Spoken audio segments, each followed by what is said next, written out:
Não, pô, o Fernando pode assistir a aula. Não, pra ele, a galera já me conhece, já sabe. Física muito parecida. A igreja estava de Eu acho que tem Deus também não é uma criação dos princípios, né, cristãos e a Ele sabe que era de cima, foi Agostinho quem a fazer qualquer coisa.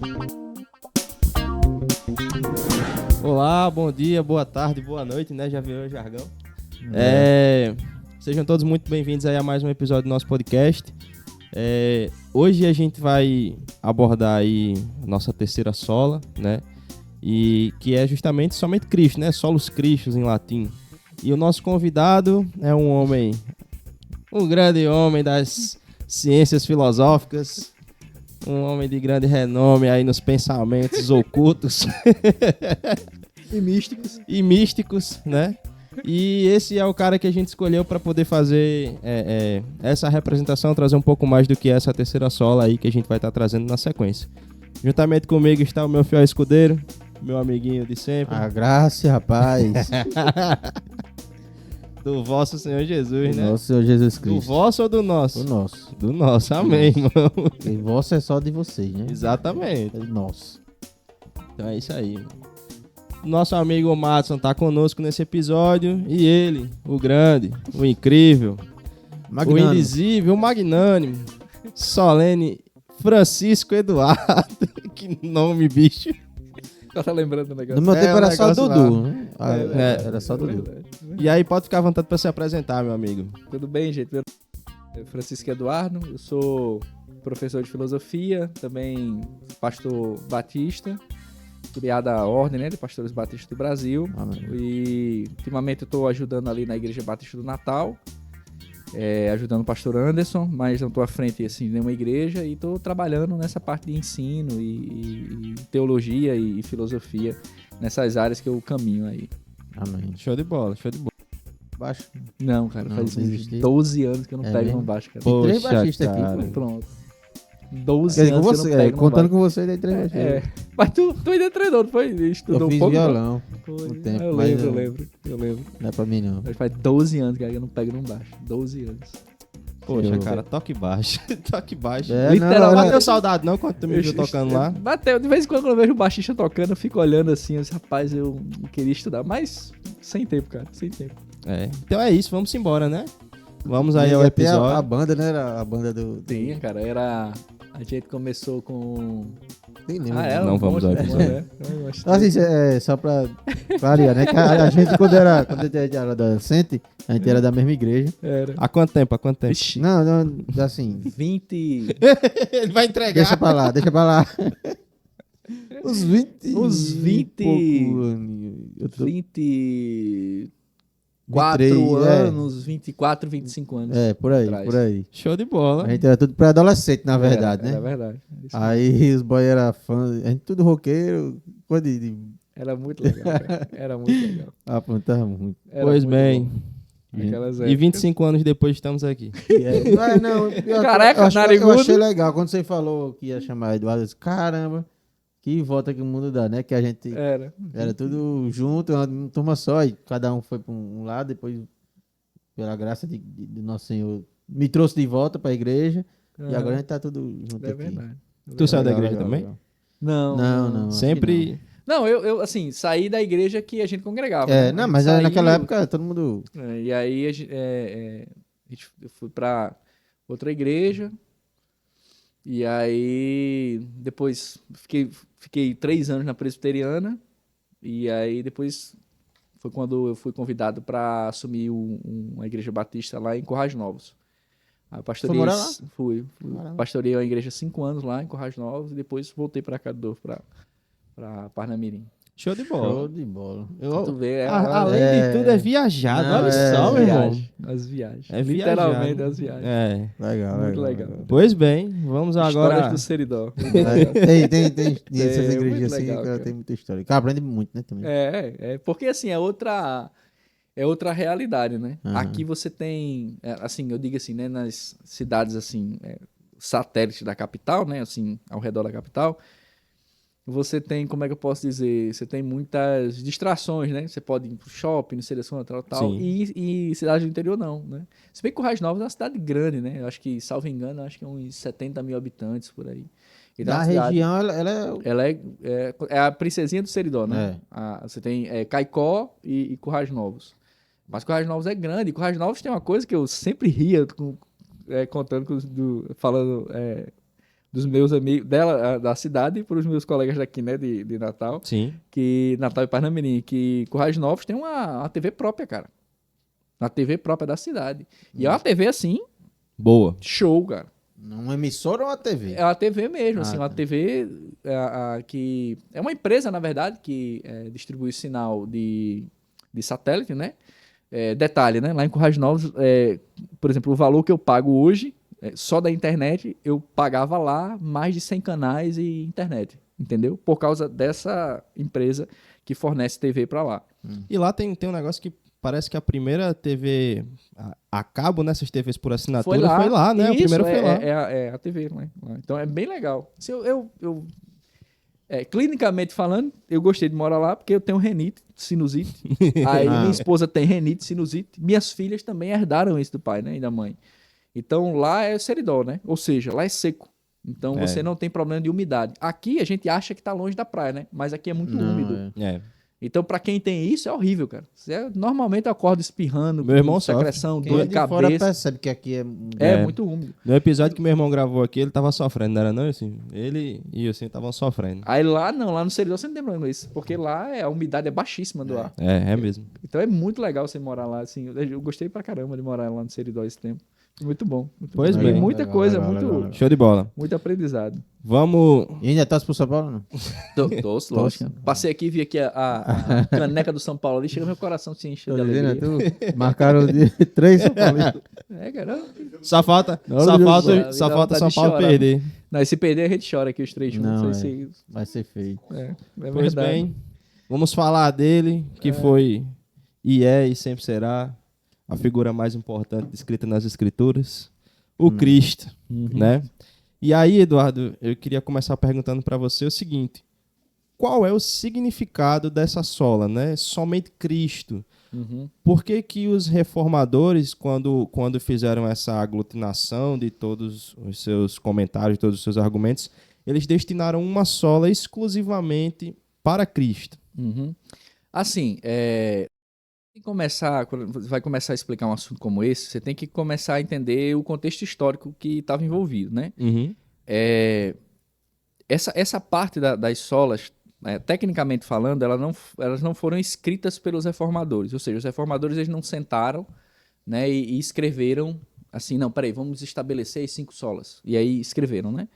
Não foi bem assim. Na verdade, isso é uma formação, né? Essa elaboração das 5 solas, isso é mais tardio, né? Você vai ter... acho que agora, século XIX, é que você vai ter os padres, né? Quando foram refutar isso, aí eles compilaram pela primeira vez, salvo engano, em 1965, compilaram as 5 solas, como a gente conhece hoje, como sendo os princípios que definem a teologia reformada. Aí, mas onde é que isso apareceu? Isso aparece em todos os textos, desde Lutero, né? Lutero, Melanchthon, Martin Bucer, aí depois Farel, Calvino, John Knox, Teodoro Beza, e todos os grandes reformadores tinham dentro dos seus sermões e dentro dos textos, eles tinham essas 5 solas, entendeu? Aparecia nos textos, né? Quer dizer que é contemporâneo, sim? Assim, esse formatozinho, entendeu? As 5 solas que representam a teologia reformada, entende? Mas eu vi esse nome em latim, eu imaginava assim que... É porque, na verdade, a cultura do título, né, em latim. a cultura do latim ela é presente no catolicismo, né? Na verdade, todo padre que estuda, né? Porque você tem padre que não estuda, do mesmo jeito que a gente tem pastor que não estuda, né? Então, assim, todo padre que estuda, o cara é formado em teologia e dentro da grade da teologia católica, o cara paga latim, hebraico e grego, entendeu? Então, o cara, eles, tecnicamente falando, né? E aí, salvo as exceções dos padres que não estudam, mas os padres que estudam, os caras são muito bons de latim, entende? Porque é a língua oficial do Vaticano. Então, todo documento que sai do Vaticano sai em latim. hoje, com a tecnologia, né, você tem você tem o site do Vaticano, você pode acessar o site do Vaticano Brasil, que aí já vem traduzido. As encíclicas e as decisões do Papa são publicadas em latim para o Vaticano, e aí eles vão traduzindo automaticamente, eles já traduzem. Tem uma equipe editorial para traduzir e publicar em cada idioma. É bem legal. Até hoje eles as coisas, publica, tipo assim, até hoje. O diário Então, oficial deles é porque, entenda, Márcio, o Papa, e aí você entra na questão da teologia católica, né? O Papa, ele é aquele que assentou na cadeira de Pedro e ele tem é como se ele ainda recebesse revelação. Acho que o cara que falou... Ele é como se fosse um antigo profeta que media entre... Não, mais. Ele é mais. O sumo pontífice. É o sumo pontífice, que significa É o grande pai. É tipo assim, ele é a ponte. Ele é a ponte, ele é o elo entre o povo Ele é o cara que media, né? Então, assim, e detalhe, né?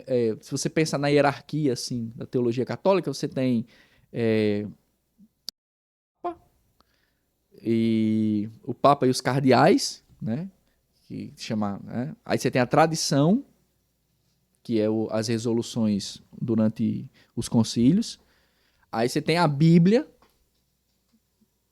lá na base, entendeu? Uhum. Então, se você perguntar para um católico assim, católico que estuda, né? Uhum. Se você perguntar para um católico que estuda, ele vai dizer isso. Olha, você tem o Papa, você tem os cardeais, e você tem a tradição, e você tem a Bíblia.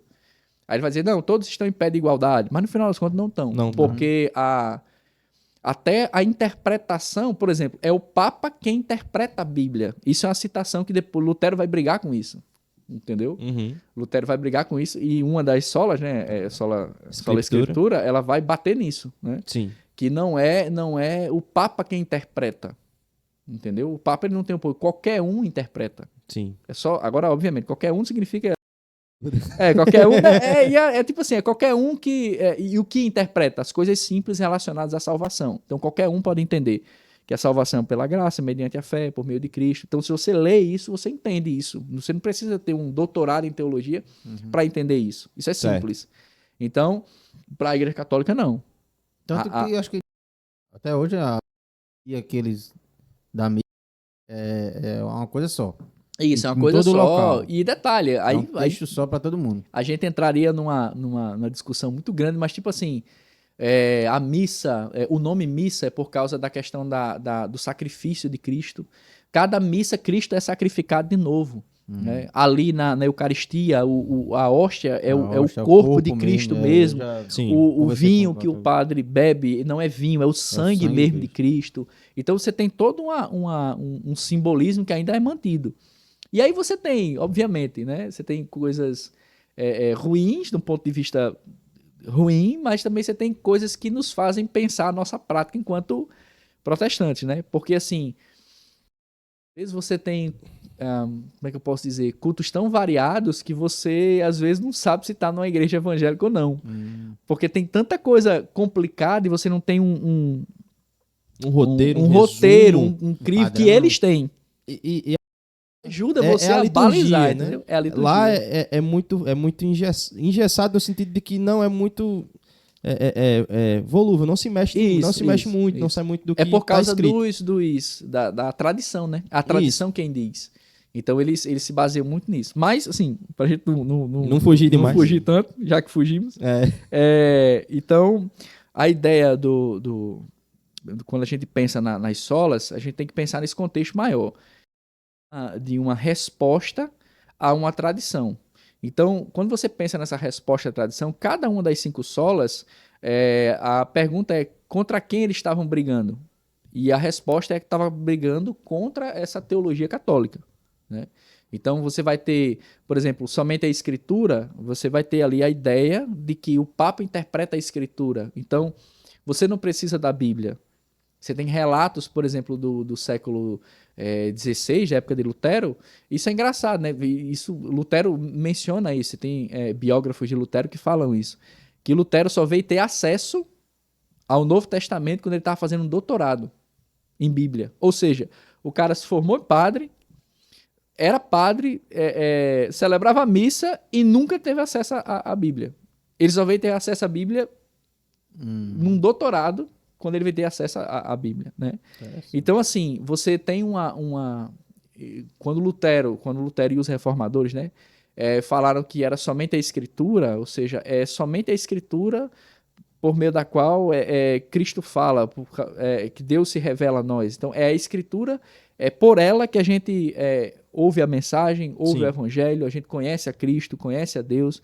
Por isso que é somente ela. E não somente isso, a ideia de que a Escritura ela é única, é no sentido de que ela é aquela que vai não só apresentar, mas que ela é a autoridade máxima e suficiente. Então isso é um ponto muito interessante, porque a autoridade na tradição católica é quem? Papa, os cardeais, a tradição e depois a Bíblia.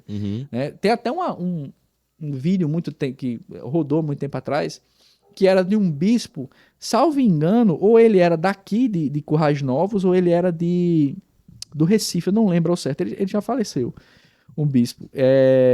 Ele dizendo que... E aí o pessoal ficou chocado, nossa, é isso que eles pensam, mas assim, só ficou chocado quem não estuda. Quem não prestava atenção nisso. Mas para quem pensava o mínimo, sabia que era isso mesmo. E ele falou isso, ele disse, olha, o católico não vai à Bíblia para saber como tem que ser a missa. É a igreja quem diz como o católico vai ler a Bíblia. Ou seja, ele diz, né, a tradição, quem é o óculos pelo qual você lê a Bíblia. Entende? Sim. E ele disse isso, né? Olha, essa é a diferença entre nós e os protestantes. Né? E de fato é isso mesmo. Essa. Nossa, isso deve ter. Não, aí um monte de evangélico, né? Porque você tem um movimento interessante agora acontecendo no Brasil e no mundo, né? Que é os protestantes retornando ao catolicismo, né? E aí, isso nessa época, uns 3 anos atrás, mais ou menos, aí o pessoal começou, quando ele disse isso, o pessoal, nossa, então quer dizer que eles não aceitam a gente? Nunca aceitaram, né? Desde Lutero, desde 1521, quando Lutero rasgou a bula do Papa Leão X e queimou na frente da universidade, que Lutero foi excomungado e todo mundo que segue Lutero foi excomungado. O que isso significa? A nossa nordestina é muito legal, né? O xingamento dos caras, esse é o meu excomungado. Isso, na verdade, vem do latim. Vem do latim dessa época de Lutero. Porque excomungado, que a gente chama excomungado, na verdade é uma palavra latina que chama excomuna. Ou seja, você está retirado da comunhão. É o pior xingamento para você dizer para um padre ou para um católico. Você chamar ele de excomungado, está dizendo que ele não pode mais comungar na missa e que ele está expulso da tradição. Foi o que o Lutero sofreu com isso, né? Sim. Quando Lutero queimou, ele foi expulso. Então, nesse sentido, todo mundo que segue as ideias de Lutero também está excomungado. E aí, por consequência, para a teologia católica, todo protestante está no inferno. E muito católico não sabe disso, né? Não, os padres amam os protestantes, não sei o que lá. Não, a gente se respeita, certo? A gente não vai sair uma guerra santa matando um ou outro. A gente se respeita, mas a gente não concorda. É porque hoje a gente tá com uma situação complicada, porque o povo acha que concordar é entender e aceitar. Não, é totalmente diferente. Você pode entender uma coisa e não concordar nem aceitar, né? Então, para a tradição católica, desde o Concílio de Trento, né, que acho que foi em 1563, eu acho que foi 1567, desde o Concílio Vaticano II, foi 1962, eu acho, salvo engano, que o Concílio Vaticano II, que é o concílio mais importante, o último grande concílio da Igreja Católica, ele confirmou cada palavra do Concílio Tridentino, né, que é o Concílio de Trento, que confirmou o quê? Que protestantes estão no inferno, junto com Lutero. Se você se arrepender, voltar para a Igreja Católica, voltar a ter comunhão, pagar as suas penitências, que você vai ser salvo de novo. Então, tecnicamente falando, é isso.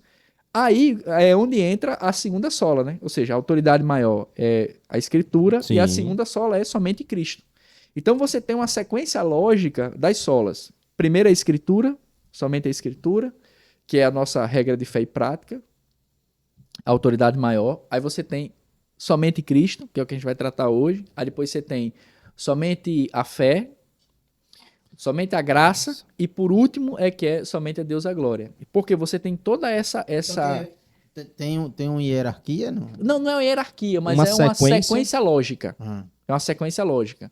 Porque na formada, você parte da escritura, porque é como a ideia básica é o seguinte: Deus ele é transcendente, né? Ou seja, a razão humana ela não pode compreender a Deus, certo? Certo.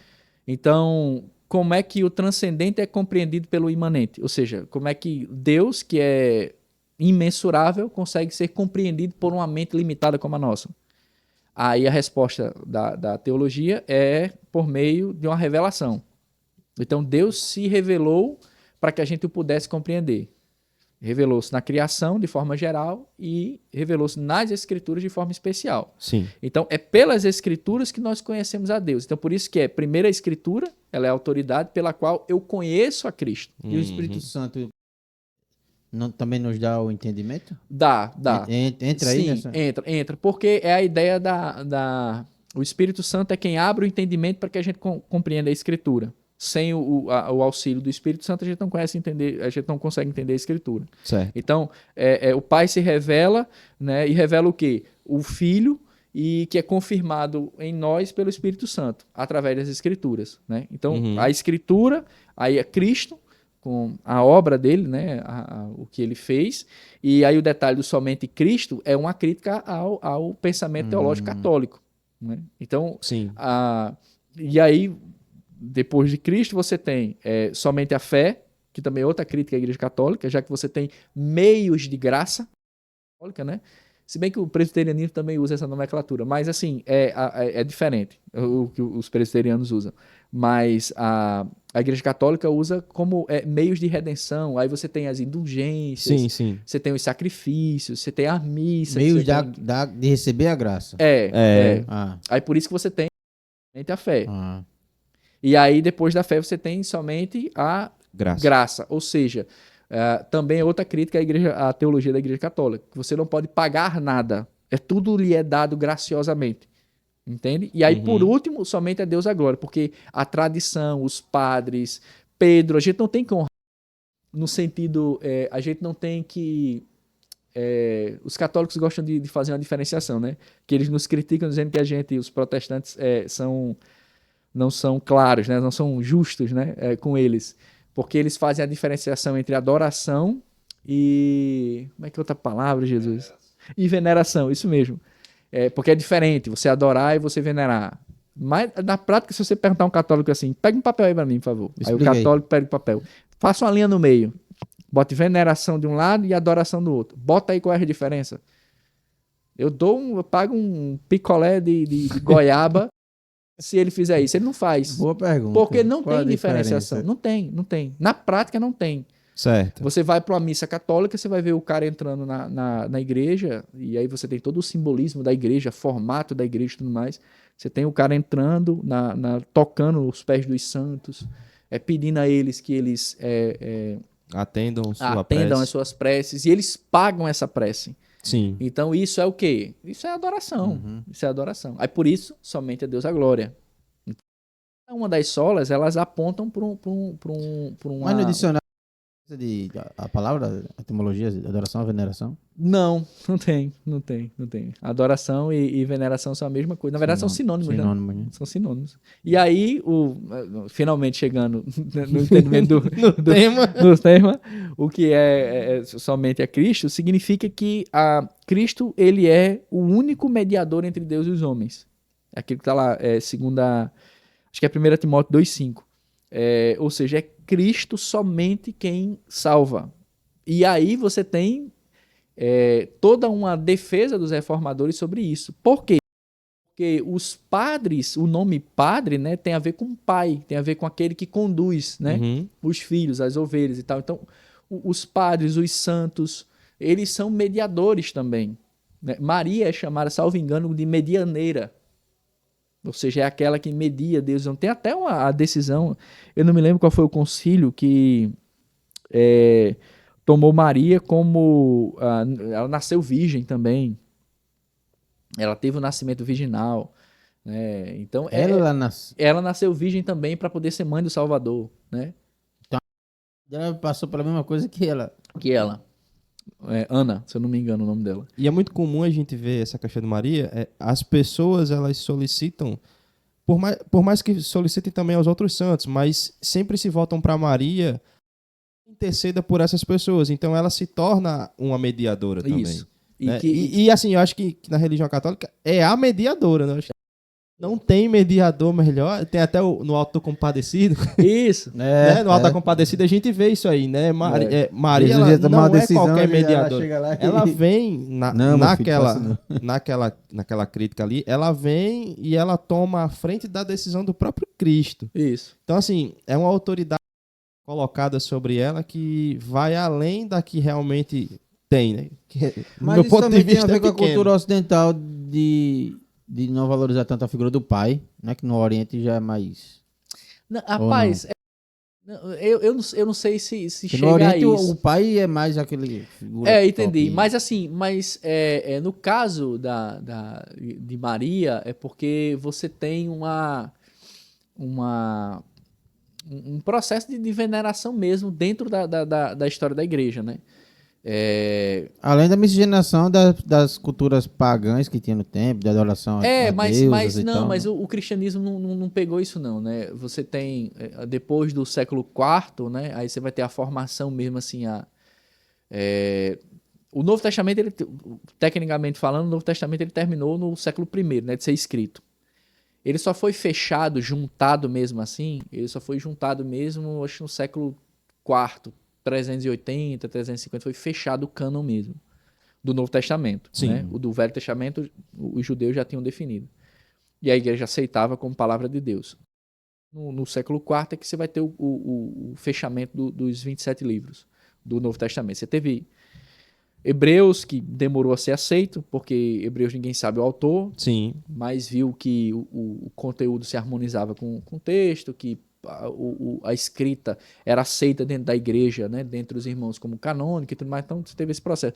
Tiago também teve uma balançada para ser aceito, 2 Pedro demorou um pouquinho a ser aceito, mas foi aceito, 3 João também demorou um pouquinho, mas até o final do quarto século, os 27 já estavam fechados.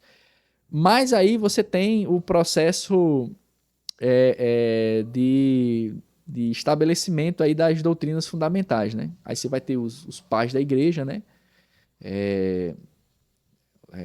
Justino, Orígenes, Clemente, e aí você vai ter o Agostinho que vai bater o martelo num monte de doutrina que a gente fala hoje, cita hoje, ninguém nem sabe que era de Agostinho, mas foi Agostinho quem escreveu, né, como bispo da igreja.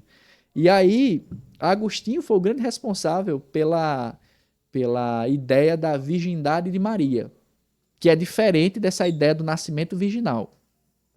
Né? Que os católicos hoje, eles entendem que Maria nasceu virgem também, do mesmo jeito que Jesus, né? Foi o nascimento virginal de Maria. Mas Agostinho não falou isso. Agostinho falou que ela na virgindade perpétua de Maria, no sentido de que Maria não teve relações com José, ela não teve filhos, tal. Foi Agostinho quem falou isso, né? Uhum. E que, tecnicamente falando, assim, não interfere em nada. Por exemplo, você pode ser um protestante e achar que Maria não teve relações sexuais com José, e depois que ela teve Jesus e pronto. E que ali em Lucas, quando Lucas diz os irmãos e irmãs de Jesus, porque no grego a palavra irmãos ali, irmãs, é a mesma para primos. Né? Isso aí de fato é. Mas o contexto, né? Aí o cara tinha que cancelar o contexto do texto, né? Porque o próprio contexto diz que Jesus teve outros irmãos, né? A própria epístola a própria epístola de Tiago é Tiago não discípulo, Tiago irmão de Jesus. Né? Isso mesmo. Então você já tem, toda a tradição reconhece isso. Vem e fala que era irmão de Tiago. Então, os dois eram irmãos de Jesus, né? Então assim, mas não tem nenhum problema. Você, não, eu acredito que Maria não teve relação sexual. Tudo bem. Contanto que você não considere ela como mediadora, que era o caso de Agostinho, né? Agostinho não considerava ela como mediadora, entende? Sim. Então, isso é uma coisa. Outra continuava coisa, acreditando que ela tinha morrido virgem. Isso, mas que ela não era mediadora. Até porque o próprio texto de Lucas, né? O o que é chamado de Magnificat, né? Que é até uma música do Johann Sebastian Bach, se você ler o texto de Lucas, você vai ver que Maria pede perdão a Deus, agradece a Deus porque Deus mandou o Salvador dela. Entende? Ou seja, se ela precisa de Salvador, logo ela é uma pecadora. é uma pecadora. Entende? E isso não diminui nada aquilo que Maria fez, né? No canto. No Cântico de Maria, que é o Magnificat, né? Então, assim, você tem todas essas questões, e quando você fala somente Cristo, você tem que ter isso na sua mente. Porque, às vezes, o que acontece hoje, a nossa cultura é extremamente rápida e superficial, né? O cara... É engraçado que o cara lê assim... às vezes eu vejo os boys dizendo, né? Não, eu sou arminiano. Aí eu, nossa, que legal. Qual dos 8 livros de Armínio que tu leu? Não, eu li um artigo de uma página. O cara escreveu 8 obras, né? Traduzido inclusive em português. Acho que tá em 6 volumes. Tu leu nenhuma, cara. Como é que tu disse que é arminiano? Mesmo jeito, calvinista. Não, eu sou calvinista. Eu disse, nossa, que legal. Qual livro de Calvino tu leu? Eu disse, não li não. Defenda aí. O cara não sabe. Então, a gente tem um mar de informações com a profundidade de uma poça de lama, entendeu? Então, quando você pensa em somente Cristo, você tem que ter tudo isso atrás. Você tem que entender todo esse contexto, né? Que, na verdade, esta expressão, somente Cristo, é uma defesa da obra de Cristo na cruz para salvar o pecado. Que isso não era divulgado na época dos reformadores, entende? Então, por exemplo, quando você pega Lutero batendo o pé, né, e dizendo não, só quem salva é Cristo, só ele nos justifica. Meu amigo, isso que Lutero fez foi Cara, não foi todo mundo que tinha essa coragem, não, meu brother. Afronta muito. Porque a potência da Igreja Católica naquele tempo era tamanha que ela era responsável por gerenciar até mesmo reinos e governos, né? Então, assim, nessa época medieval, naquele período, o poder da igreja era grande demais. Uhum. Era praticamente uma monarquia religiosa. A igreja mandava em tudo, né? Existem períodos da história em que nem mesmo os reis que tinham todos os poderes nas suas mãos, eles tinham autoridade própria, né? Eles eram paus mandados, vamos colocar assim, da igreja. Perdão. A igreja, assim, ela...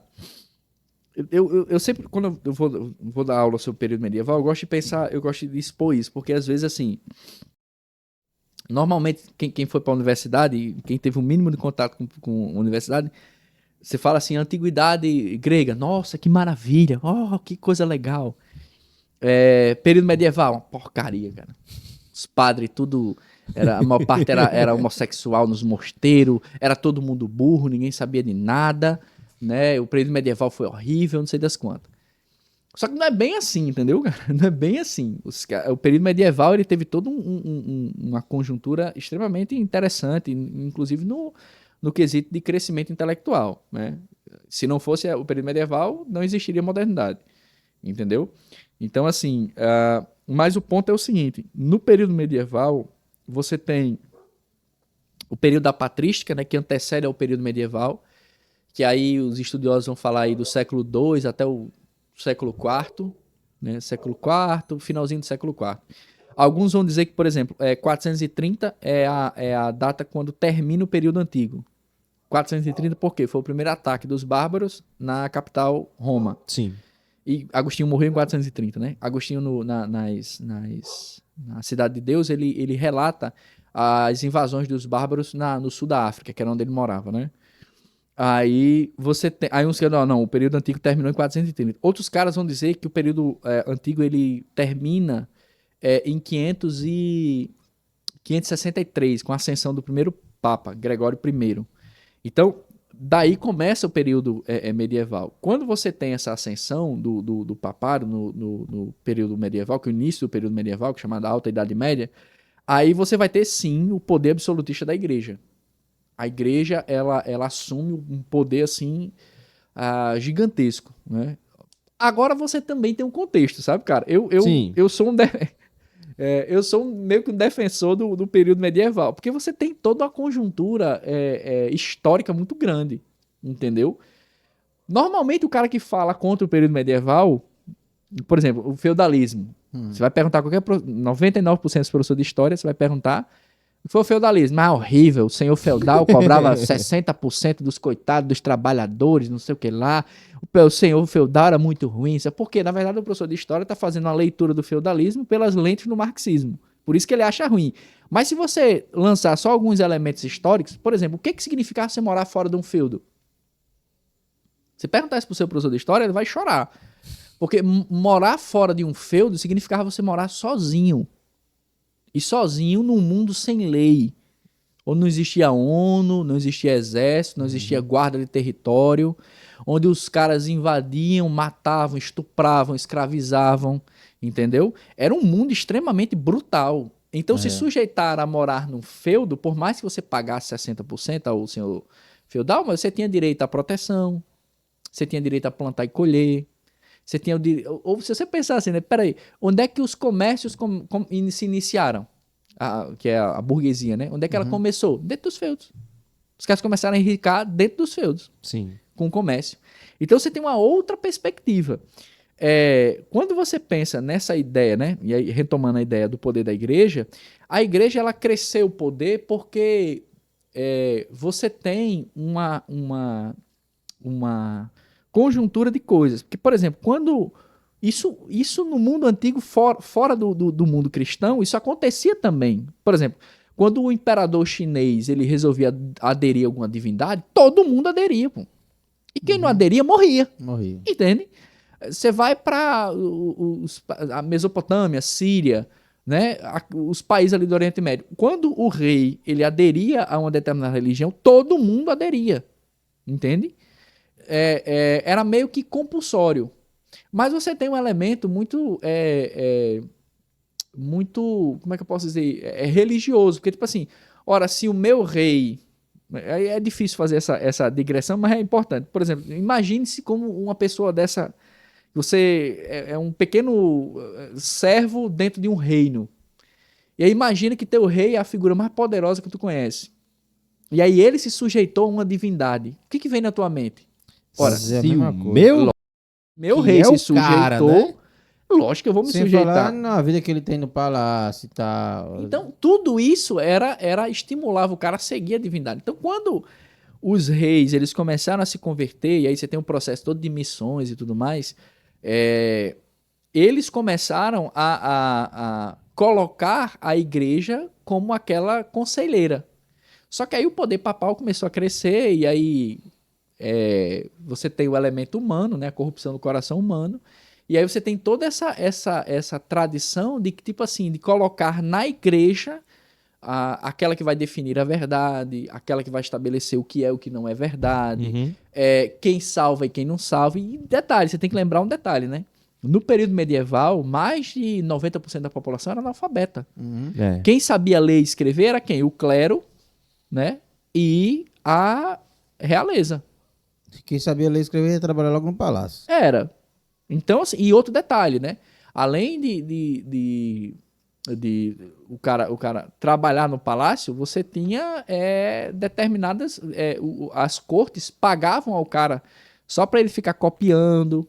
Às vezes o cara era escrivão. Sim. Então, assim, esse contexto mostra que, tipo assim, só fortaleceu o poder da igreja. A educação foi restrita por muitos anos à igreja. Então, você vai ter...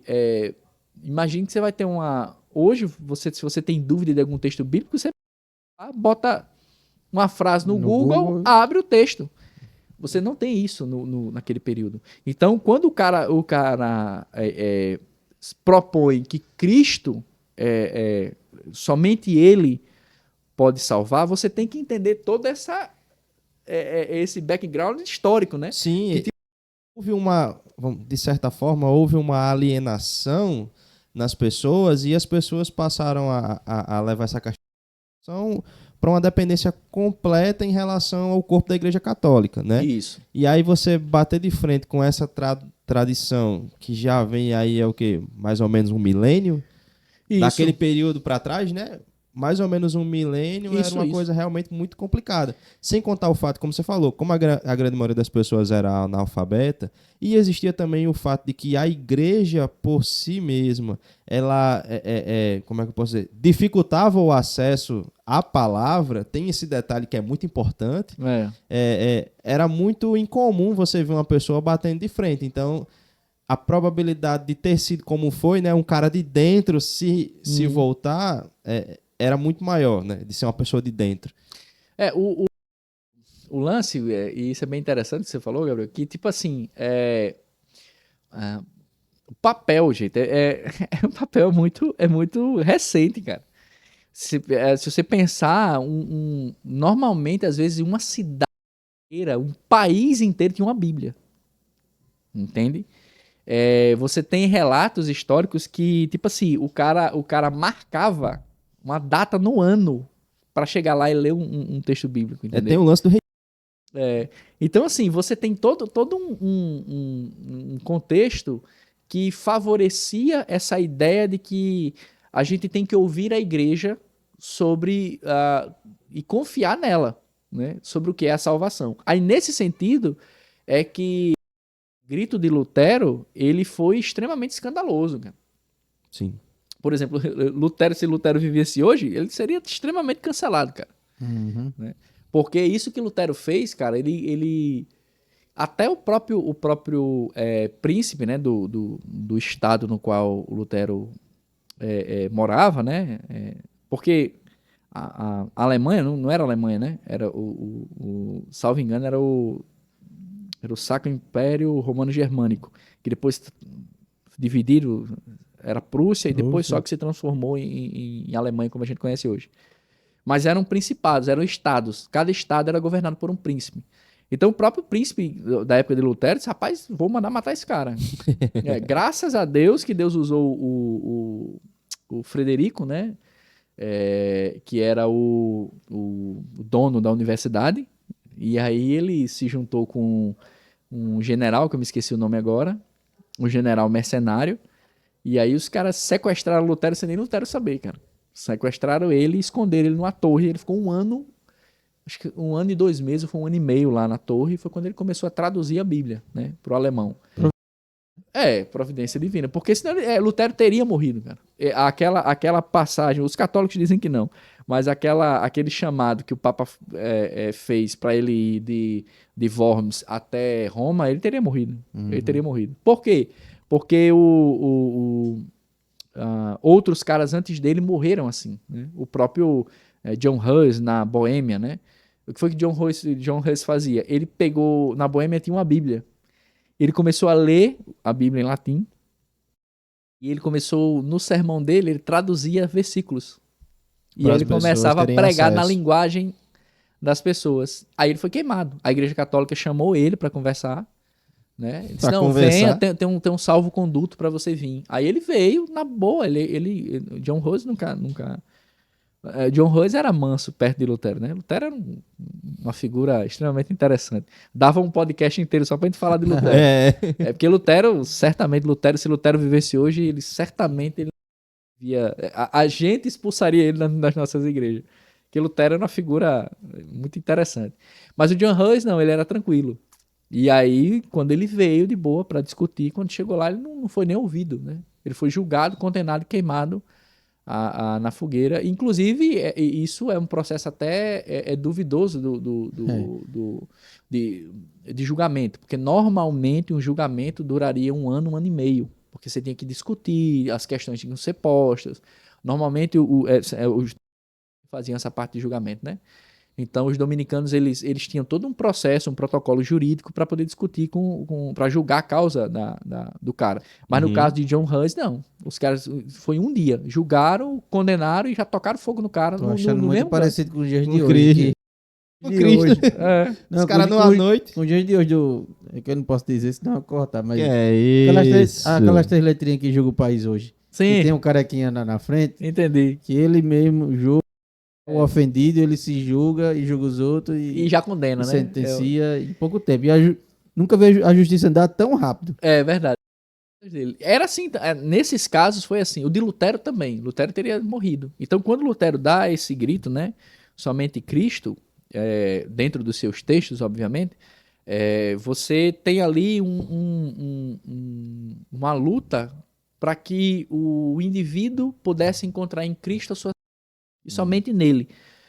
Isso é extremamente confortador, porque pra gente e pra eles naquela época, porque quando eu digo que somente Cristo ele pode me salvar, eu estou dizendo que eu não preciso de outra coisa, eu não preciso fazer nada, eu não preciso pagar nada, É isso que eu não preciso confiar em ninguém, que a igreja ganha muito dinheiro. a não ser Cristo, né? A não ser Cristo. A própria Basílica de São Pedro, né, que é um lugar magnífico, lindo. Eu sou matuto, eu não gosto muito de viajar. Mas se eu fosse viajar para algum canto,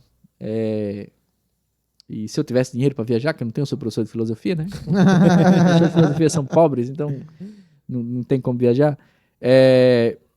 Um dos cantos que eu iria seria para Roma. Assim, é um lugar magnífico, né? Mas assim, como aquilo foi construído, né? Sabe-se hoje, né? Tem um historiador chamado. Como é que é o nome? Lucien Febvre, que ele, na obra, quando ele trata da biografia de Lutero, ele tem uma parte que ele comenta sobre os empréstimos que Leão X fez aos banqueiros suíços. Então, o cara fez um empréstimo que hoje era assim, um rio de dinheiro para construir a Basílica de São Pedro, que é hoje onde o Papa se encontra, né? Então, aquilo assim. Era rios de dinheiro que o cara cobrava, né? Tem até o John Tetzel, né? Que era um cara da Boêmia, inclusive do país do John Hus. Só que ele não tinha nada a ver com o John Hus, né? Ele era um cara que era conhecido. Ele tinha até uma cantiga que ficou conhecida, que era quando ele chegava na cidade. Era mais ou menos assim, quando a moeda tilintar, uma alma do purgatório irá saltar.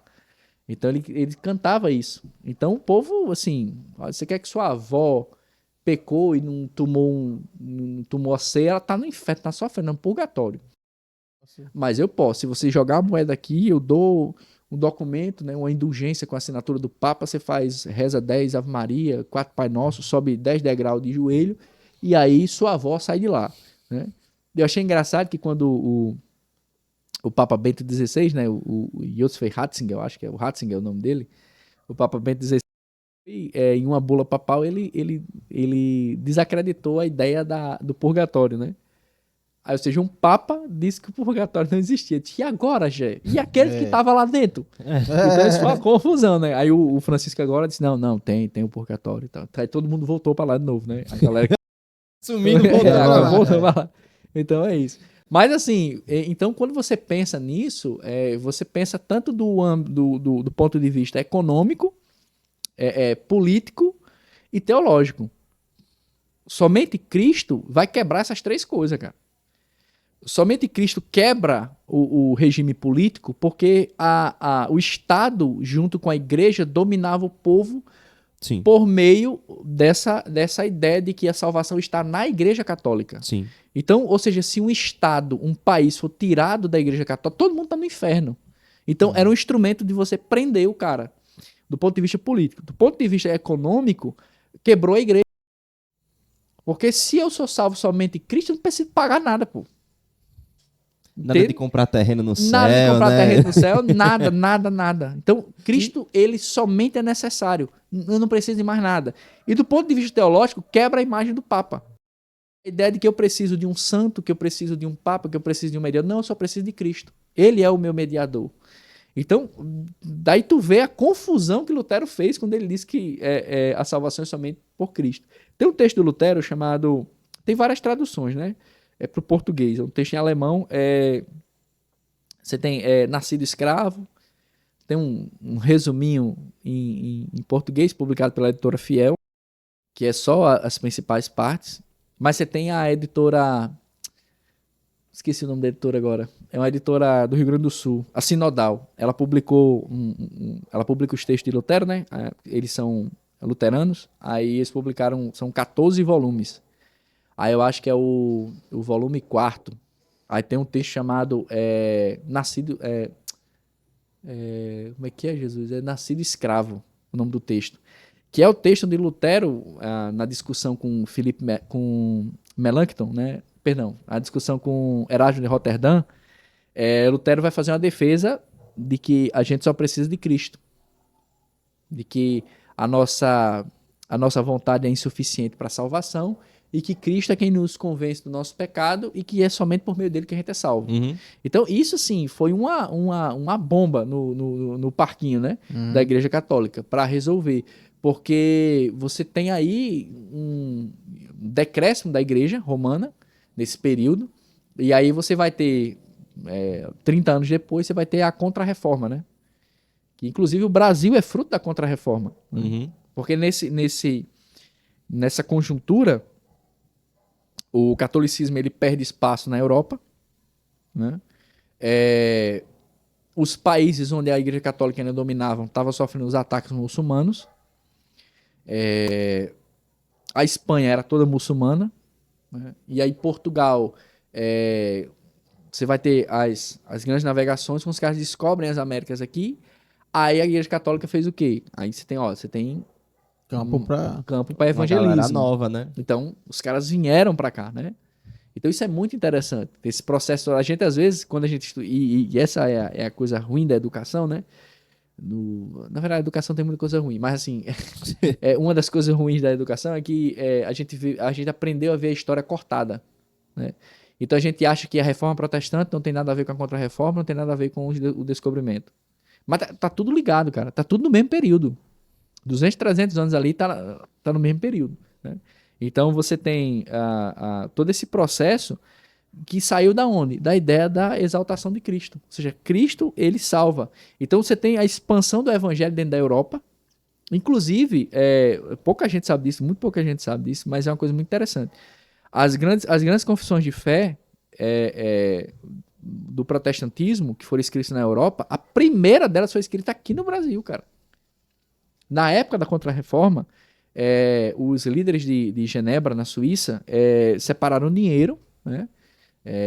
E separaram 12 caras. Isso, olha, 12 missionários. Pega o dinheiro aqui. Aí contrataram um capitão chamado Villegaillon.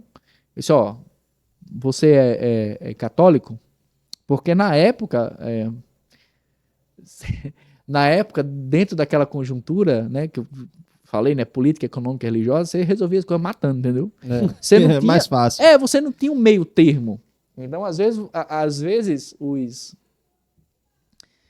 como é que eu posso dizer? O estudioso todinho vai olhar para a história e vai dizer, mas que povo violento, sei lá, meu filho. Eram outras épocas. Ali era aquela conjuntura. Não estou dizendo que era certo, né?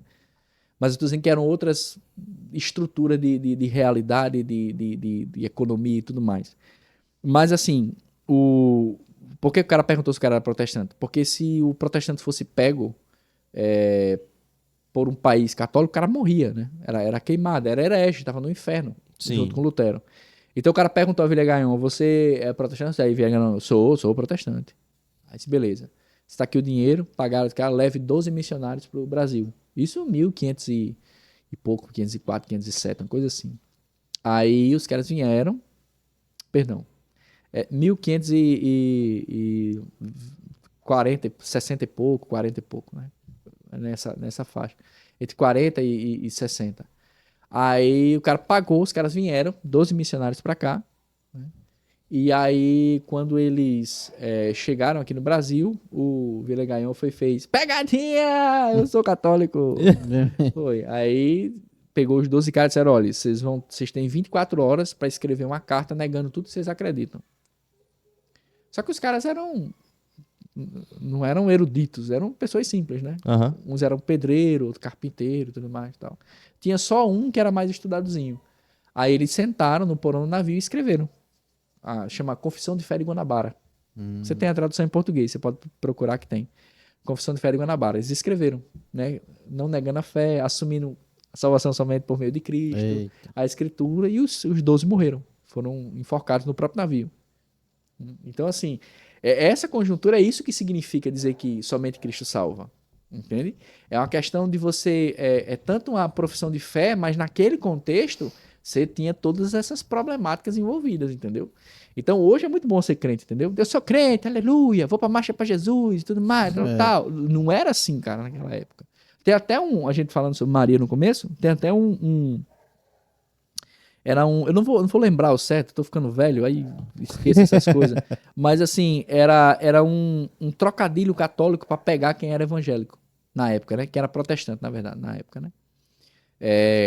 Os caras diziam assim, Maria é a mãe do filho de Deus ou mãe de Deus? Se o cara dissesse que era mãe do filho de Deus, era um protestante. É protestante. Queima o cabo.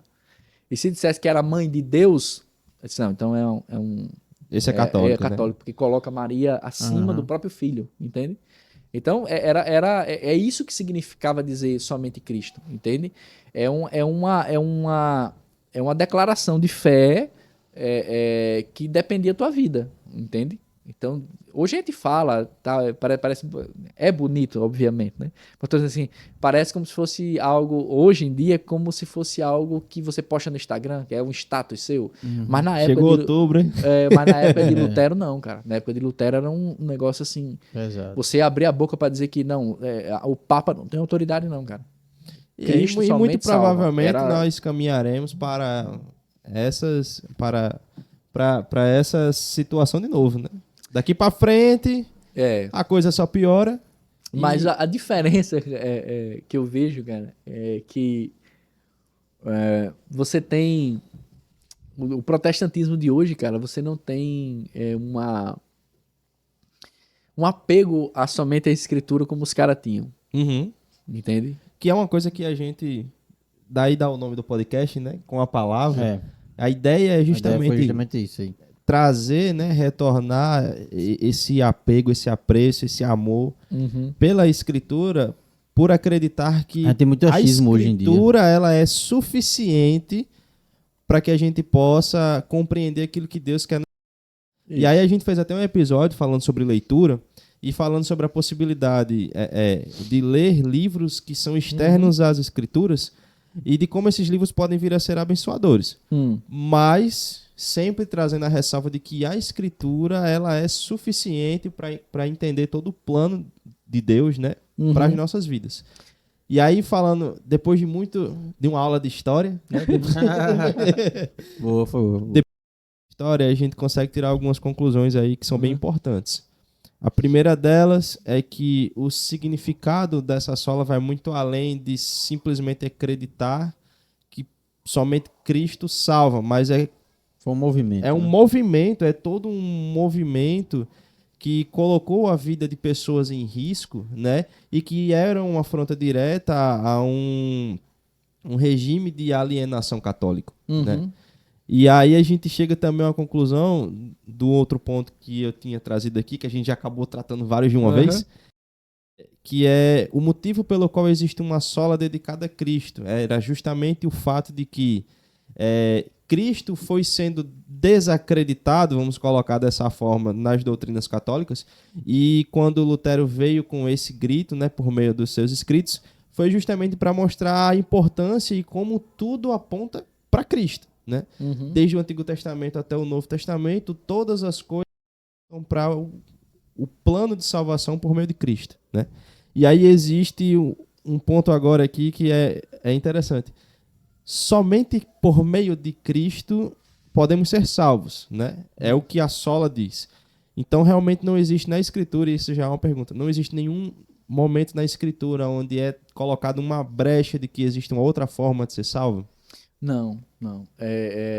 Justamente, o ponto somente da Escritura aponta Cristo somente como Salvador. Não existe outra brecha, outro motivo pelo qual nós somos salvos. Entende? O próprio texto bíblico diz isso, né? Não há outro nome pelo qual nós podemos ser salvos, né? Atos, salvo engano, o texto. Por quê? Isso é a ideia de que faz parte do plano de salvação de Deus, né? Do plano eterno de Deus. Você tem ali, quando você põe que a salvação é somente por meio de Cristo, você está dizendo que Deus não tem plano B.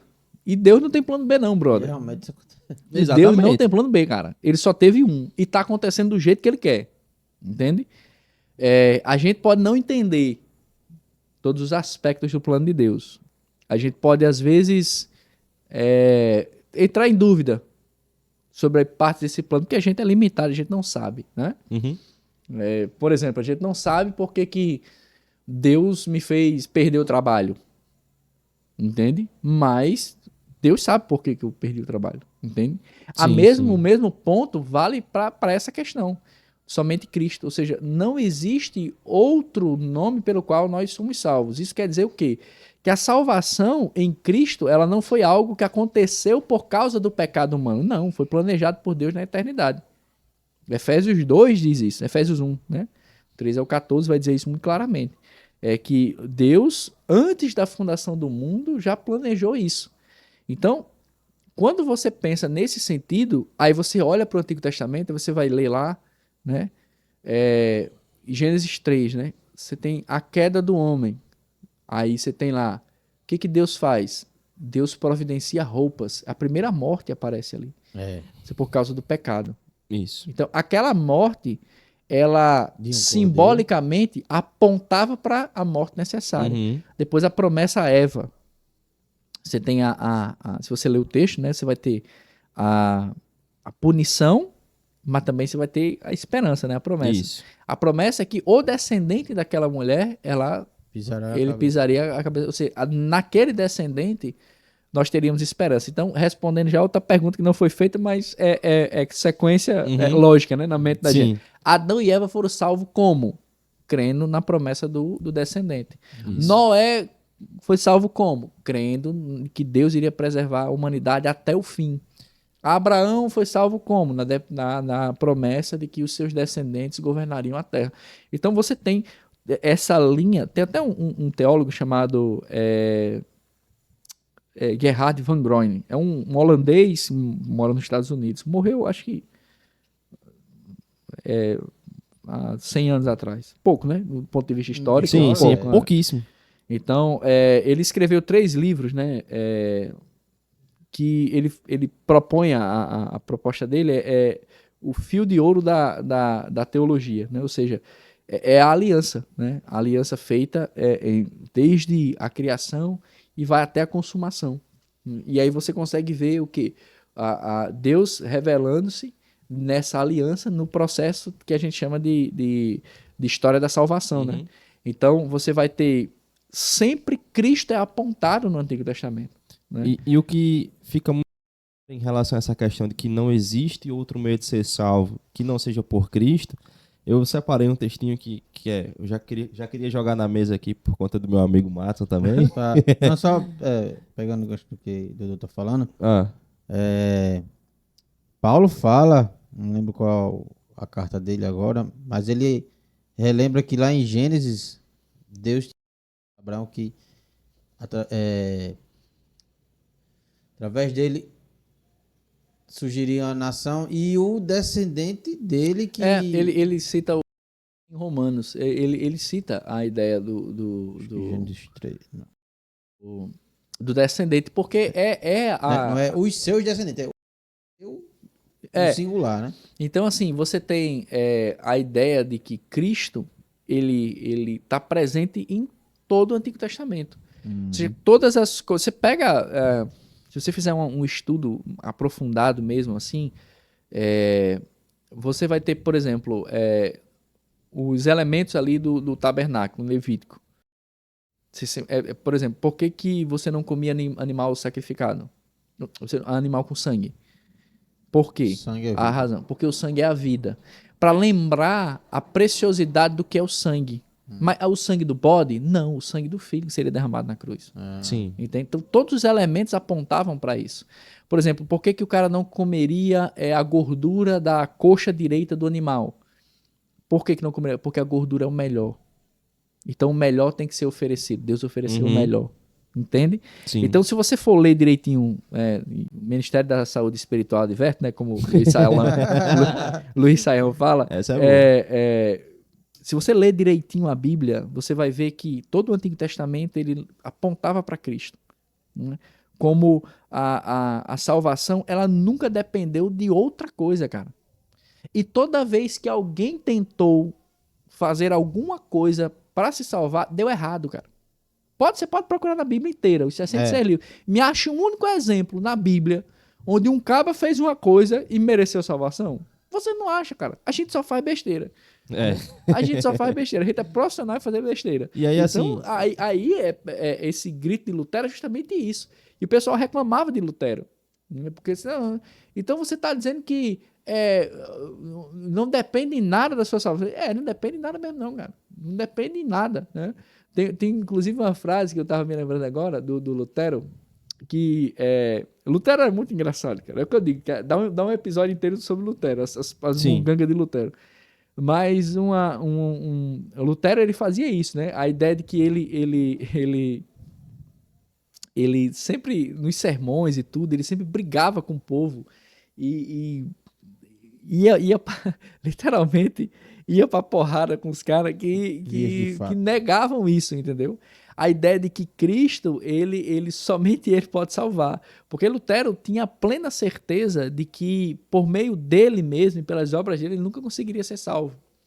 Então, quando você diz somente Cristo, você está reconhecendo a sua insuficiência. Sim. Entende? Você está reconhecendo sua debilidade e de que você precisa de Cristo para lhe salvar. E somente por meio dele você é salvo. E aí, a gente já vou aproveitar aqui para a gente pegar um gancho também e já tirar uma outra dúvida que geralmente as pessoas têm e que eu tive por muito tempo, que é a respeito daquelas pessoas que podem vir a nunca ouvir a respeito do evangelho que salva, o evangelho de Cristo. Porque aí existem aquelas pessoas, tribos isoladas, pessoas das montanhas, tudo mais. São pessoas que, na tese, não ouviriam a mensagem, né? Aí eu pesquisando um pouquinho, fazendo um estudozinho hoje de tarde, eu passei por Romanos, capítulo 2, versículos 12 e 13, que diz assim: pois todos os que sem a lei pecaram, né? E aí a gente transporta essa questão da lei para o evangelho, sem conhecer o evangelho, né? Sem a lei também perecerão. Então vão perecer, né?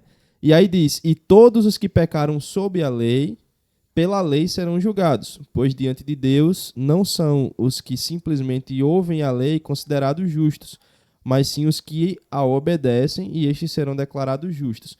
E aí existe o fato também de que, mesmo que eu não ouça, né, e que eu não reconheça a glória de Deus que é revelada na sua criação, eu vou para o inferno. Né? Então, assim, existe realmente o fato de que somente por Cristo nós seremos salvos, e mesmo que você não tenha ouvido, você não vai ser salvo. A gente torce para que todo mundo ouça, né? Mas haverão aqueles que não ouvirão. Ponto assim, você tem duas coisas aí, né? Primeiro, esse texto aí de Romanos, o capítulo 2, você vai ver assim, Paulo ele vai usar Romanos 1, 2 e 3, ele vai destruir a gente, entendeu? Paulo ele vai assim acabar com qualquer intenção, possibilidade, tentativa de orgulho, de qualquer... Paulo destrói a gente, né? Romanos 1, 2, 3. O contexto do texto que se leu, Romanos 2, Paulo está combatendo aí os judeus. Sim. Entendeu? Por isso que ele está dizendo, trocando em miúdos, ele está dizendo que os gentios que não viviam sob a lei, ou seja, sob a obediência da lei cerimonial, né, do Antigo Testamento, eles serão julgados sem esta lei. Certo. E vocês que são judeus, que estão debaixo da lei cerimonial, também serão julgados pela lei. Certo. Porque vocês são judeus. Então é esse contexto. Mas o que você colocou é muito interessante, mas está em Romanos 1. Sim. Que é a ideia de quê? Que é quando Paulo apresenta a humanidade num todo generalizado. Então, a pergunta, então, na verdade, na teologia tem até uma forma de tratar, chama, o mito do índio inocente. Né? Então, pensei em outra coisa agora. Que eu usei mito do índio inocente. Aí os lacradores, índio não, indígena. Tem isso agora. Ai, Deus do céu. Aí você vai olhar, né? Peraí. A gente tem que chamar índio ou indígena. Aí os lacradores de plantão, você tem que chamar indígena, porque índio é muito preconceituoso. Aí se você for curioso que nem eu, você vai pesquisar, né? Primeiro você vai pesquisar na lei, né? Existe uma lei que me obriga a falar? Não. Tem uma resolução de 2018 que indica você chamar indígena e não índio, mas é uma indicação, não é uma lei, não é obrigatório. Então se eu quiser chamar índio, eu posso chamar índio. Mas um segundo ponto é que tu vai analisar a etimologia da palavra, né? A palavra índio era como os europeus, os descobridores, né, que vieram das caravelas, queriam encontrar o caminho para a Índia, Índias, né? As Índias orientais, né? Só que os caras foram, né, deram aqui. Aí os caras chamaram os habitantes de índios, né? Ou seja, aqueles que moram nas Índias. Aí se tu pegar a etimologia de indígena, é aquele que mora nas Índias. Que deu na mesma. Que dá na mesma. Aí eu ia vir com a camisa, mas minha esposa não deixou, né? Não, eu vi a camisa, que eu tenho uma camisa especial quando eu vou dar aula de lógica, né? É a camisa com o rosto do Caetano Veloso. Aí tem assim, não, cara, que loucura, como você é burro. Lógica, eu vi essa camisa, mas minha esposa não deixou eu vir, não. Tudo bem. Aí, vamos lá. Tá falando de quê? Me perdi.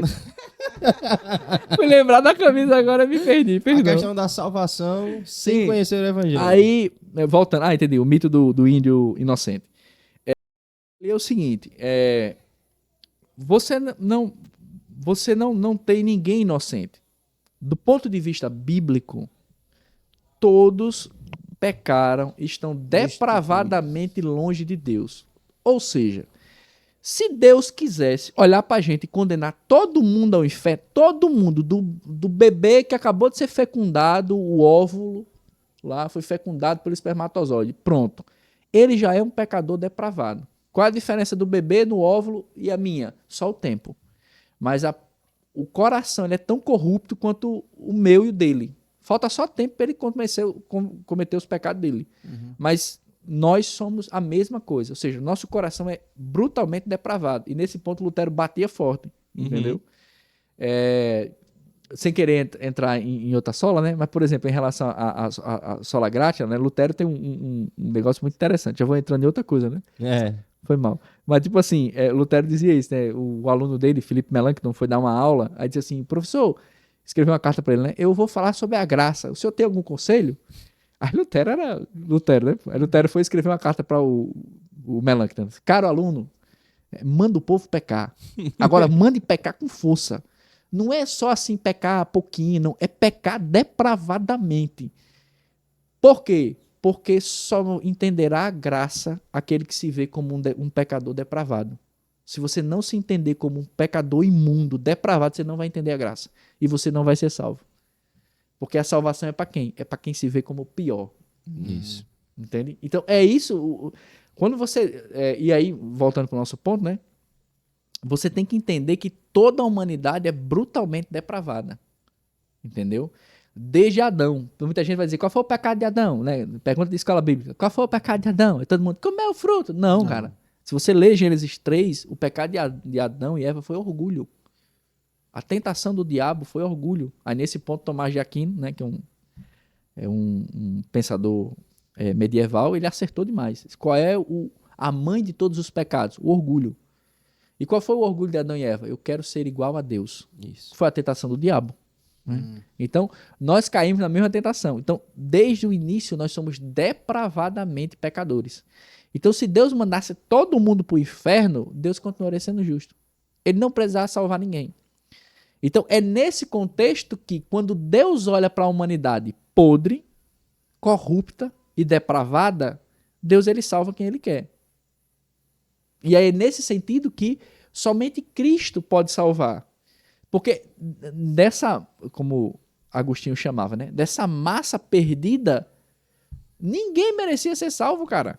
E se Deus viesse a salvar alguém, ele deixaria de ser justo. Porque como pode o justo transformar o injusto em justo sendo justo? Deu pra entender o que eu quis dizer? Entendi. A partir do momento que Deus pega uma pessoa que é injusta, né?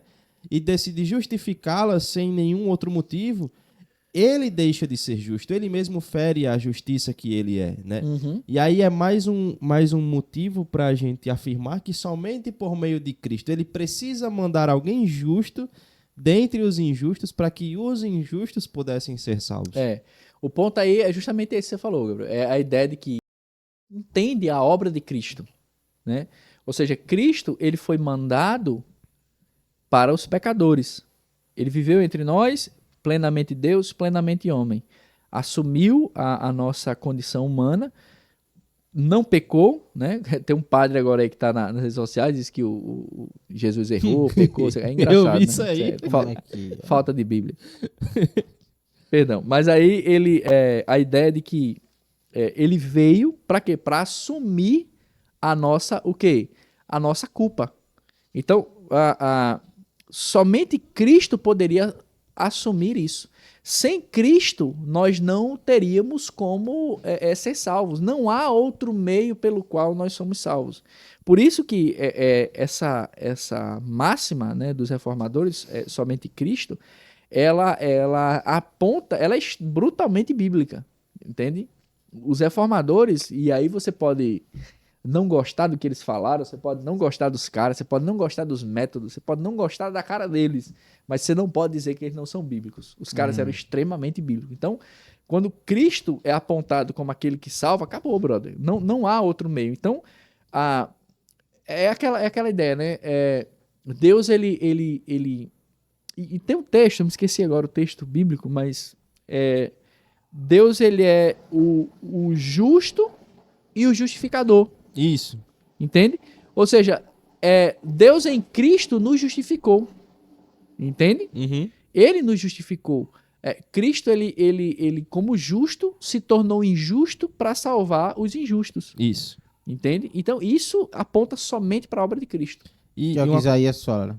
Isso. Não há espaço para você colocar outra coisa. Então, aí onde a gente refuta, onde Lutero refutou a ideia a católica, e depois tanto Farel, João Calvino, Teodoro Beza, todos os caras, né, todos os grandes reformadores, refutaram a ideia de que, por exemplo, Maria, ela não pode fazer isso. Calvino é muito interessante. Calvino, ele fez questão de ninguém dizer onde ele foi enterrado. Calvino foi enterrado como indigente, né? O grande reformador de Genebra, né, foi enterrado como indigente. Por quê? Porque Calvino tinha medo do pessoal achar que ele poderia fazer alguma coisa e começar a venerar o túmulo dele. Aí ele disse: me enterre como indigente. Pode me jogar numa vala aí, não diga nem onde eu tô. E foi feito isso. Até hoje ninguém sabe onde ele foi enterrado, né? A Universidade Livre de Genebra, em homenagem a ele, foi ele quem fundou a universidade, escola, economia, tem um monte de coisa. Mas Calvino, ninguém sabe onde ele está enterrado, né? Por quê? Porque ele tinha medo disso. Então, por quê? Do jeito que o ser humano tem a queda da idolatria, né? Perfeito. A ideia de que ele queria preservar o quê? A glória de Cristo. Então, somente Cristo salva, entende? Sim. É uma máxima que a gente hoje, infelizmente, o protestantismo hoje, a gente tem, tecnicamente falando assim, né? Como é que eu posso dizer? Se você pegar o cabo assim na rua, assim, perguntar, né? Você é salvo como? Aí o cara vai dizer: por meio de Cristo. Aí, se você deixar o cara relaxado, vai ver quanto é que tá o jogo de São Paulo, não sei das quantas, tá. Aí...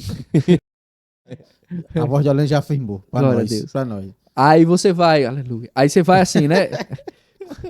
Você vai conversando com o cara, deixa o cara, né? E aí você vai ver que ele, não, cara, realmente, mas eu sempre dou o dízimo. Eu sou salvo, mas eu sempre, nunca faltei uma escola bíblica. Aí você vê que na fala do cara, não é somente Cristo. No fundo sempre do coração, dizendo o quê? É a salvação, mas eu vou pro culto. Sempre existe uma dependência, a salvação, né? Mas eu dou dízimo. É a salvação, mas eu sirvo na igreja. Entendeu? Ou seja, essa pessoa ela não entendeu o que é a salvação em Cristo. Entende? Mas ainda é herança dessa cultura católica.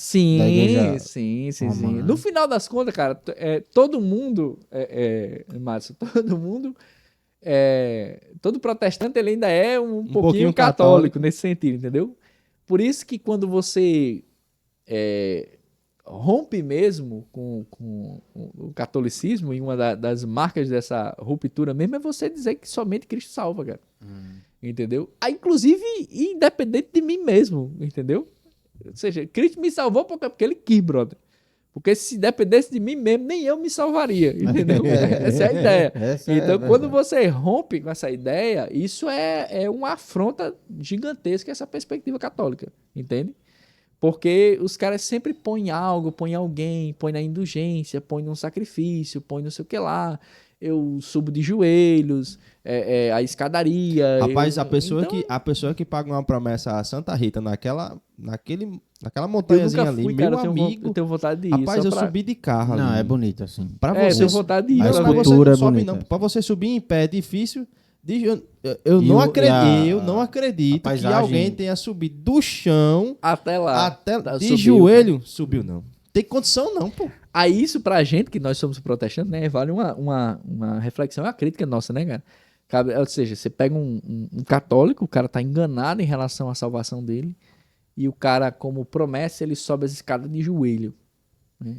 Aí a gente, todo começo de ano, o cara diz, não, esse ano eu leio a Bíblia. Esse ano eu leio a Bíblia. Aí o cara não lê, uma Não, semana já se cansa. E assim, né? Então, assim, existe, é um- existe também a questão da nossa disposição para fazer as coisas, né? Porque, poxa, o cara é enganado, como você falou, o cara é enganado da salvação dele.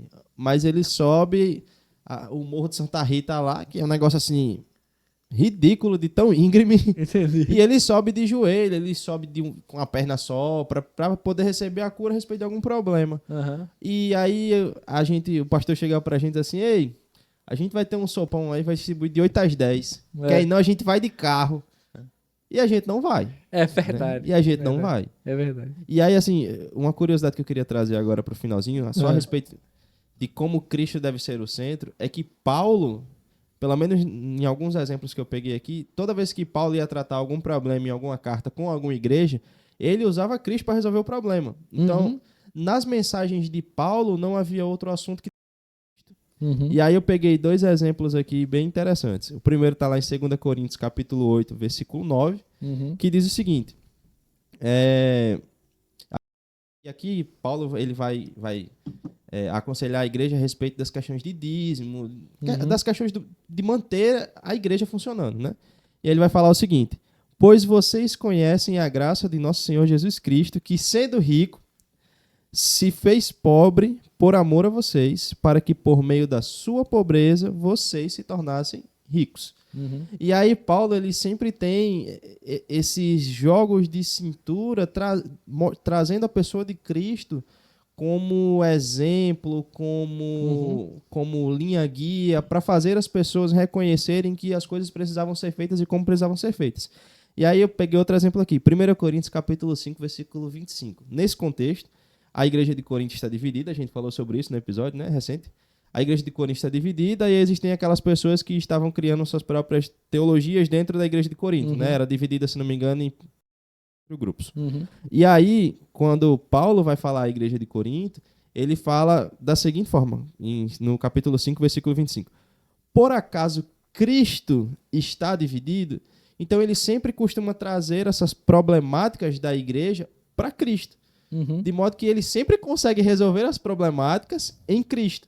E aí é mais um pontapé que coloca o somente Cristo, né, como uma verdade que não deve ser mudada nas nossas vidas. E que tudo isso que todas as coisas que a gente passa, todos os problemas, todas as situações, elas podem ser resolvidas voltando os nossos olhos para Cristo. Né? Isso aí é muito interessante. Excelente observação. Interessante. Na própria vida pastoral, eu já vi algumas vezes isso, e eu sempre dou a mesma resposta. E, de fato, quando você entende que Cristo ele somente salva, e que Cristo ele é suficiente, e que Cristo é que tem que ser exaltado na igreja, que a pregação tem que ser centrada em Cristo, que a comunhão da igreja tem que ser fundamentada em Cristo, que o louvor tem que ser para Cristo e tudo mais, você tem, por exemplo, uma ideia muito interessante que acontece hoje, né? Por exemplo, o cara vai, o cara se desvia, né? Aí, é até engraçado isso. Uma vez eu peguei um cara, conversando com um cara, colega, encontrei aí pelas aulas aí. Aí ele, olha, pastor, eu saí da igreja. Aí eu, tá bom. Disse, por quê, cara? Disse, não, a igreja tem muitos problemas. Aí eu pensando, mas isso que é a igreja, né? A igreja é é isso mesmo, né, cara? E como é que tu vai ter paciência na igreja se não tiver um irmão chato para que tu aprenda a ser paciente? Você precisa do irmão chato, né? Isso. Aí ele sai da igreja, você... Por quê? Disse, não, porque num culto o ministro de louvor mandou a gente dar um abraço na pessoa que estava atrás da gente. Aí uma senhora da minha frente, que estava na minha frente, se virou para mim e depois não me deu um abraço. Aí nesse dia eu tava com dor de cabeça, tava meio ruim. Aí eu disse, espera aí, brother, não entendi, cara, me desculpa, brother. Quer dizer que Jesus foi cuspido, espancado, né? Foi crucificado, foi furado do lado.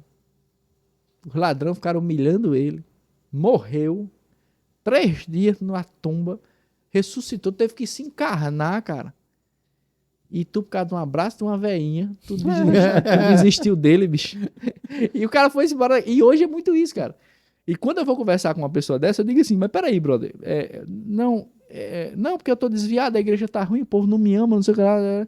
Aí eu sempre olho pro cara e digo assim, mas peraí, o que foi que Jesus fez com tu? E nunca vem resposta, porque de fato Jesus nunca fez nada. O que ele fez foi o quê? Salvou você, brother. Entende? E o cara abre mão disso, de que Cristo o salvou, colocando qualquer outra coisa. Não, porque o Matos não me abraçou, o Gabriel não olhou pra mim, esqueci o nome do irmão. Ilson não gosta de mim, não olhou pra mim. Aí eu vou embora, ou seja, eu tiro Cristo do lugar e ponho outras coisas. Eu não estou dizendo que os irmãos não são importantes, são importantes. Mas é o ponto que você colocou aí. A ideia de que... Por que Paulo coloca Cristo? Porque ele é nosso exemplo maior, cara. Né? Então, é aquela ideia, né? E aí, bem rápido aqui, o tempo já está, né, correndo, mas assim, já corrigindo, de certa forma, um outro problema, que é comum no nosso tempo, não me julgue. Né? Não me julgue. Eu tenho raiva dessa frase, cara. Falamos sobre julgamento recentemente. Não me julgue. Eu vontade de jogar um tijolo no irmão. Vai dizer, não me julgue. Mas o ponto aqui é o seguinte. Agora. Um tijolo com escrito julgamento. Boa ideia. Mas a ideia ali é o seguinte. Qual é o julgamento que é proibido? O julgamento que é proibido é quando eu me ponho como régua para medir o irmão. Isso aí é proibido. Mas o julgamento que é recomendado pela escritura e que eu tenho que fazer é quando eu coloco a escritura e Cristo como padrão para julgar o irmão. Exato. E a mim mesmo. Então, quando eu tenho que saber se eu estou amando o irmão, eu tenho que olhar para quem? Para Cristo. Rapaz, será que eu estou amando o irmão do mesmo jeito que Cristo me ama? Isso. Entende? Então, perceba que quando você coloca Cristo no centro, toda a visão da igreja muda, cara. Sua perspectiva de serviço, de trabalho, de amor, de perdão, de comunhão, de serviço, de aconselhamento. Tudo muda, cara. Então, esse tema, né, somente Cristo, é muito amplo, né? Naquela ocasião lá da reforma, naquele contexto, significava o grito de que Cristo, ele salva, entende? E no nosso tempo hoje, isso precisa retornar, cara. Na prática, na nossa vida, a gente precisa exaltar a Cristo como aquele que nos salva, né? Porque quando eu vou para a igreja e digo que eu estou indo para a igreja e é por causa disso que eu sou salvo, eu estou negando que somente Cristo me salva. Quando eu dou o dízimo, e eu tenho que dar o dízimo, né, ofertar, para quem gosta de uma terminologia, mas quando eu dou o dízimo ou oferto, e acho que isso é o motivo pelo qual Cristo me salva, eu estou tirando Cristo do centro. Né? Isso. Quando eu ponho o pastor, a comunhão dos irmãos, ou eu tocar no louvor, ou eu, sei lá, participar dos jovens, como centro disso, cara, eu estou tirando Cristo. E aí, quando eu, por exemplo, outro exemplo, né? Quando eu faço uma programação para atrair jovens para a igreja, eu tiro Cristo do centro. Entende a aplicação disso na vida prática? Sim, sim. Justamente, então, Cristo ele tem que ser o principal. Ou seja, o que prende um jovem na igreja? Tem que ser Cristo, pô. A gente sofre muito com isso. Com o jovem. Tipo assim, e uma vez eu lembro, e aí eu vou dar o último exemplo aqui, para não me estender mais do que eu já me estendi, mas assim, uma vez eu estava com uma senhora, né, estava pastoreando lá em Currais Novos, ela chegou para mim e fez, pastor, a igreja tem que fazer algumas coisas, né? Algumas programações, né?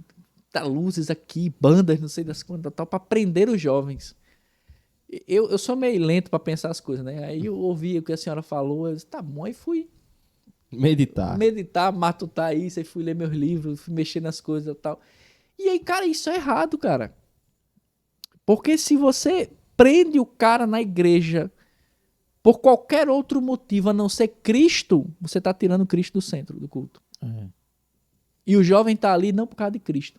E aí, sabe o que é o pior? É que quando esse jovem morrer, ele vai pro inferno. Porque ele não tava ali por causa de Cristo. Ele tava ali por causa da boizinha, da irmãzinha, da guitarra, da música, sei lá, de qualquer coisa, entende? Uhum. Então, a igreja, mais do que nunca, ela precisa dar esse grito de novo. Somente Cristo. Se você quer estar aqui na igreja, quero. Então, esteja por causa de Cristo.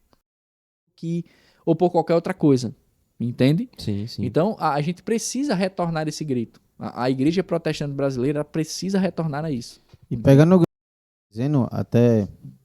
Agora já estourou o tempo. Tô nem aí. Bota no 2x aí, acelera. Era pra ter dito isso lá no começo mesmo. Porque a importância de ter Cristo como centro, e eu falo até por mim mesmo, por ter um dia ter saído, porque não estava por Cristo, é porque essas outras coisas que nos prendem, elas quebram, elas erram, elas falham. E Cristo é o único que nunca vai sofrer nenhuma fissura de... Perfeito. Isso mesmo. Entendeu? Consideração final, é? Não, Essa daí? a gente começou agora. Então, a importância de ter Cristo como centro é isso. Uhum. É até uma forma de amor. Isso mesmo, mas é isso mesmo. É uma forma de amor. Absurdamente certo, é isso mesmo. Para nos prender em algo que nunca vai falhar. Isso. E a gente nunca sair perto das asas de Deus. E por mais que faça mal, né? Ah, mas o povo da igreja não olha pra mim. Mas por amor a Cristo eu vou, né? E aí eu lembro que você comentou isso comigo uma vez. É aquela ideia, né? Ah, o pessoal da igreja não me ama. Poxa, Cristo se entregou na cruz por tu, brother. Tu quer mais o que, cara? Suficiente. Tu quer mais o que, brother? Ah, não, porque eu não toco, não sou visto, não sei o que. Cara, Cristo morreu por tu, brother. Mas quem não é visto não é lembrado. Então, assim, o grande problema é que, assim, contemporaneamente falando, pelo fato de você esquecer essa questão da importância da centralidade de Cristo na vida do indivíduo e na vida da igreja, o abandono dessa verdade, né, da reforma, né, pelo menos relembrada pela reforma, já que os apóstolos sabiam disso, é que você tem uma igreja extremamente rasa, cara. Você tem uma igreja com um mar de informações, mas com a profundidade de uma poça de lama, entende? Então você tem, na verdade, às vezes eu vejo... E aí eu já tenho visto isso, aí a gente... Encerro, prometo. A gente já tem visto isso, né? Como é que é? Manda o cara adiantar em 2. Eu já tenho visto isso. Você tem os católicos hoje, os caras dá surra de Bíblia em crente, cara. Não só eles, entende? Viu? Não só eles. Você pegar por exemplo, você pegar um Mormon, Testemunho de Jeová, unicista, cara. Unicista. A gente já tem igrejas unicistas em Parnamirim, que não acreditam na Trindade, mas que cantam músicas de Jesus, dão graça e paz do Senhor, né? Se vestem como crente, falam como crente, cheiram como crente, mas doutrinariamente não são crentes, porque eles não consideram Cristo como Deus. Entende? Não pensam a Trindade, né? Outro podcast de vocês aí, a importância da Trindade. Legal. Então, assim, eu vi um livro. Não, importa, tem gente na igreja que... Lá na igreja, tem gente, inclusive... Que não acredita... ou seja, basicamente falando, essa pessoa não é crente. Porque se você nega a Trindade... Então eu posso dizer que não vai pro céu. Pode. Pode porque, tipo assim... Vou dizer domingo. É porque, por exemplo, eu não entendo como é que a pessoa dessa leria Efésios 1, 3 a 14. Porque você vê, né? O pai cria, predestina e envia o filho. O filho executa a vontade do pai e dá o Espírito Santo como penhor. Ou seja, você tem a Trindade se movendo para salvar. E como é que o cara lê esse texto? ele pula, ou então ele vai ser pior, né? Ele vai ser o que os caras chamam de um herege, né? Sabélios do século II da igreja, né? Sabélio dizia que o pai se revelou no Antigo Testamento, o filho se mostrou, aí o pai se transforma no filho no Novo Testamento, e agora a igreja, o filho se transformou no espírito, mas é um só Deus. É o fim dos tempos. Não é a Trindade. Então, você tem gente cantando isso, cara. Depois a gente... Pois bem, finais, senhores. Matson. Agradecer aqui ao nosso amigo e irmão Eduardo, e fazia um bom tempo que a gente não conversava, né? É verdade, muito tempo. Foi bem legal mesmo. Legal. E reforço o que eu falei da importância de ter Cristo como o centro. Ele é o único que não vai sofrer nenhuma fissura, não vai trincar, não vai lhe decepcionar. Ele não vai ficar frustrado com você porque ele já lhe conhece. É verdade. Então você nunca vai... Tire essa culpa também que às vezes surge na gente. Isso. Ah, caramba, eu falei com Cristo, meu Deus, e agora? Não presta. Então... Realmente, você não presta, mas... Ele sabe, cara. Ele sabe. Já sabia. Ele já sabia. Ele não tá decepcionado com você. Muito pelo contrário, já de braço aberto, esperando que você volte, né? Isso. Amém, Volte pra ele. É verdade. E é isso. Para todo arrependido, você sempre vai encontrar o Cristo de braços abertos, né? Todo arrependido. Ele não rejeita ninguém. Agora, por outro lado, todo orgulhoso, aí é como o texto bíblico diz, né? Ele fará guerra contra você, brother. Eu tava lendo 1 João 2 hoje. Eu tava Duas vezes. 1 João 2 hoje. Hoje eu tava lendo 1 João 2 e fala sobre isso. De que Deus é luz, Cristo é luz, né? E não tem como a escuridão andar na luz. E se dizemos que somos de Cristo, então temos que ter atitudes e ações de quem anda na luz. Mas se porventura nós temos a Cristo, que vai fazer o correto. João que coloca fez assim, o correto, né? Por nós, e por isso que ele vai advogar pra gente. Exato. É isso mesmo. Show de bola. E essa mensagem que eu deixo aí. Agora sim. Consideração final? Não, obrigado aí. Desculpa aí, viu, gente? Foi mal. O tempo aí, eu falo demais, né? Chamaram o professor pra falar. Então, bicho, aí eu falo pelos... Desculpa aí. Mas foi ótimo. Mas é um tema top. magnífico, cara. E assim, como o Matos falou, né? A questão a gente precisa retornar a Cristo. Ele nunca vai decepcionar a gente.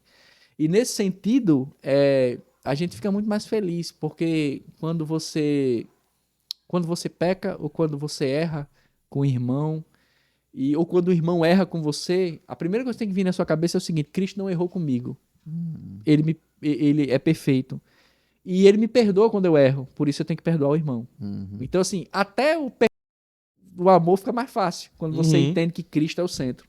Entende? Show de bola. É isso. E em 1 João meu Deus do céu. também fala sobre isso, de que se a gente consegue viver em amor com o nosso irmão, então não tem nada no mundo que vai fazer a gente pecar mais. Isso. Porque não tem coisa mais difícil no mundo que você viver em harmonia com uma pessoa que lhe chateia e é diferente de você, que tem a cabeça diferente, pensa diferente. Bom, a minha consideração final não é minha.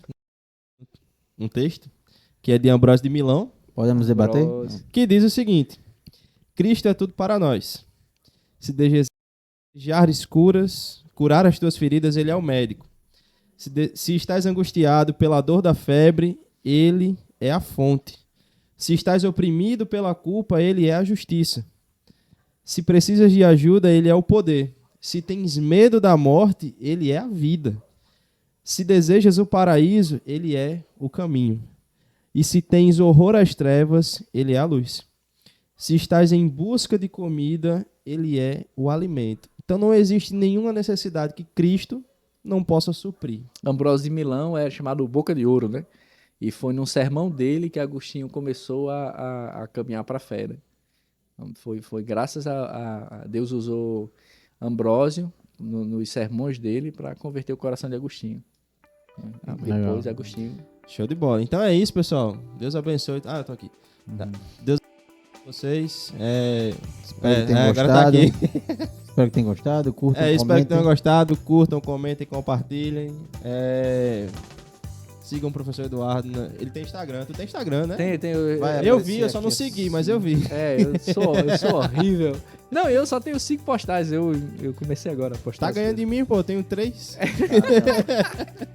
Não, mas ele tinha mais, é porque ele brigou com a menina, aí sabe quando Que isso? entra na Dplay, aí tira as postagens.